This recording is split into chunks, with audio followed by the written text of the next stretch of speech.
Not long ago, in the better half of July, I was on a return journey from the lands of Linden when I stopped by the quaint little village of Bree, seeking rest and shelter. I was allowed in kindly enough, and although I was granted with the numerous queer looks that men often give to elves out of place, I trudged on through the stormy night until at last I reached the doors of the Prancing Pony.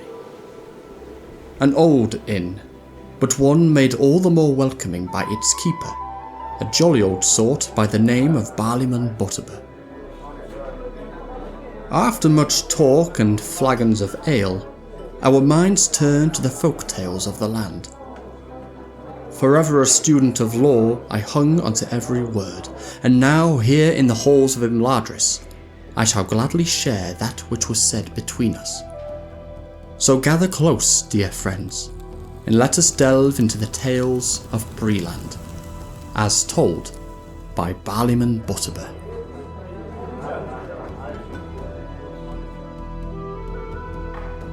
Well now, welcome traveller. You found yourself at the Prancing Pony, haven't you? You'll be wanting a pint of the finest ale, no doubt, and perhaps a tale or two while you sit by the fire. Aye, Bree's not the grandest place in Middle-earth, but we've our fair share of stories here. Dark ones too, if you've the nerve to hear them. Now, don't let the comforts of the inn fool you. Bree might seem a quiet little corner, but there are things, old things, and not all of them are friendly. Some of them still wander the land, out there in the mists beyond the gates, hiding in the woods or skulking near the old barrows. You might hear of them from the rangers if you're lucky, or unlucky as it might be. They know more than most about what lingers beyond the borders of Bree. But I've got a few tales that could chill you to the bone, if you're of a mind to hear them. Aye, I see that look in your eye. Curious, aren't you? Well, settle in and I'll share some stories that have been whispered in Bree for many a long year. Just don't say I didn't warn you. Not far from here, as the crow flies, you'll find the Barrow-downs, if you're foolish enough to wander that way. Strange hills those. They've been there since long before the men of Bree settled this land, and buried within them are bones of old kings and warriors. But some say the dead don't rest easy there. No, not at all. There's a tale of a young shepherd who went missing. Oh, it must be over 50 years ago now. His flock wandered too close to the downs one misty evening, and like a fool he followed after him. Well, come the morning, neither the boy nor the sheep were anywhere to be found. Days later, a search party went a-looking, but all they found was his crook, snapped in two and lying atop one of the barrows. Folks say he stumbled into the lair of the old Barrow-wights, ancient spirits bound to guard the tombs of old. They say those wights don't take kindly to intruders. If you listen on a still night, some say you can hear the wights' low, cold whisper in the wind calling out for more to join him in his dark halls. So if ever you find yourself in the barrows, traveller, you'd best turn back before the mists arise.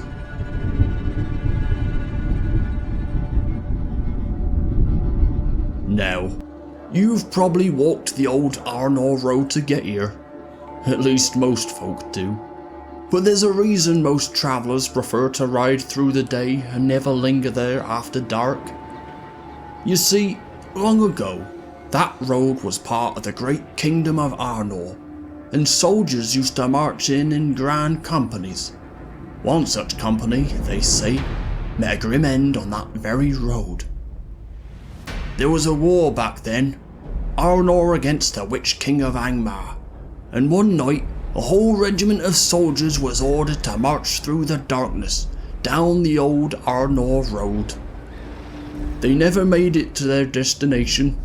No one knows exactly what happened, but come morning, the regiment was gone. Every man vanished without a trace, save for their captain. They found him wandering in the fog, his sword drawn, eyes wild with terror. He muttered about shadows moving in the mist, about whispers from the darkness that led his men away to their deaths.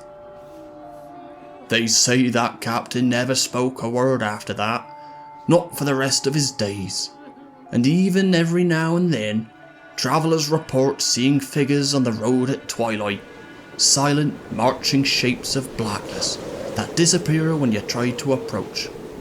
Could be the wind, of course, but then again.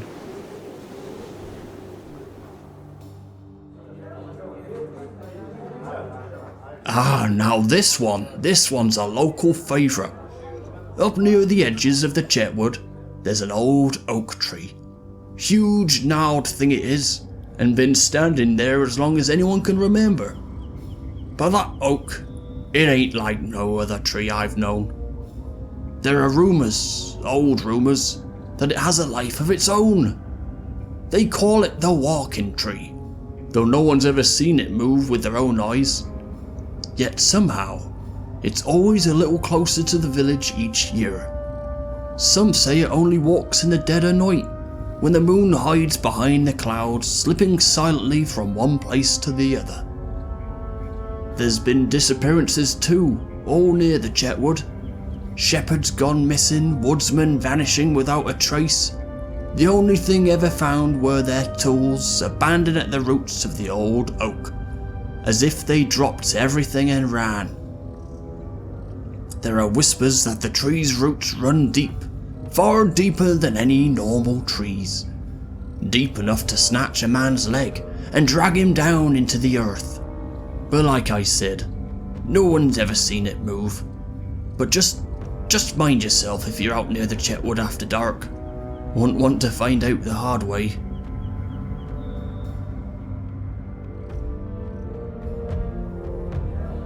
Now this one's not as old as the others, but it's been passed round Bree these past few years. There's a man, or something like a man, that's been seen wandering the roads late at night. Tall and cloaked in shadow, always with a hood drawn low over his face. Travellers say he never speaks, just stands there watching as you pass. But here's the strange thing, no one's ever seen his face. A peddler from Combe swears he met the stranger on the road, and when he looked under the hood, out of curiosity mind you, there was nothing there.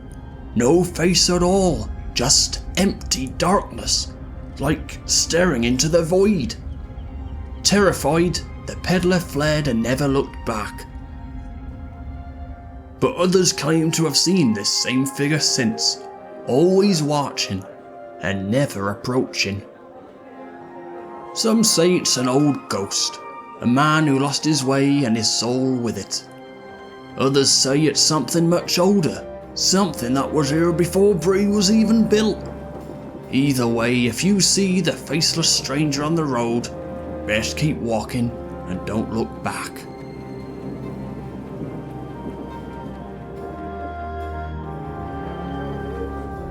Now this last one, well, you'd best be wary of this one, for it's been seen even in recent days. There are stories of black dogs, bigger than wolves, roaming the hills and fields of Bree. Their fur is black as night, and their eyes, some say their eyes burn like coals. They appear when a storm's brewing, howling in the wind but never too close, always watching from the shadows. There was an old farmer who used to come in here regularly. His name was Mungo, and he lived out by Staddle. Claimed he saw one of those dogs stalking in his land, just at the edge of the tree line. He chased it off with a torch, but that same night, his sheep were found slaughtered, throats torn open as if by some great beast. Mungo went out again the next night with his sons, hoping to catch it, but they never came back. The townsfolk found their bodies in the woods, torn and savaged. There were great claw marks in the soil, too big for any wolf or dog, and those who found them said the air was thick with the smell of brimstone. Since then, folks say the great black dogs only appear when death is near, almost like a warning. So if you've ever heard a low growl on a stormy night, best to keep indoors quickly. You might just be their next prey.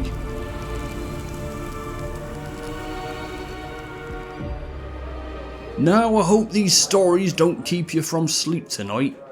Bree may be a quiet town by day, but the land remembers its ghosts, and sometimes they've come creeping back out of the shadows.